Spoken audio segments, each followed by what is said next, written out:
या पद्धतीने आपण संपूर्ण कैलासच आपल्या पाटावर उतरवलाय असं म्हणायला हरकत नाही.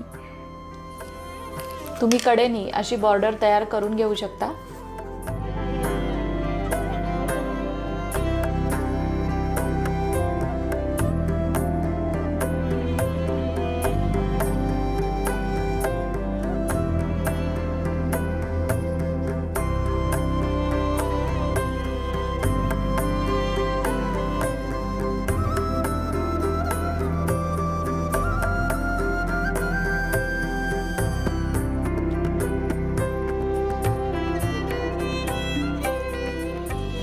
या प्रकारे तुम्ही बघू शकता आपण वाळूचा महादेव तयार केलेला आहे. पार्वती, सखी, त्याचबरोबर गणपती बाप्पा आणि नंदी महाराज सुद्धा बनवलेले आहेत.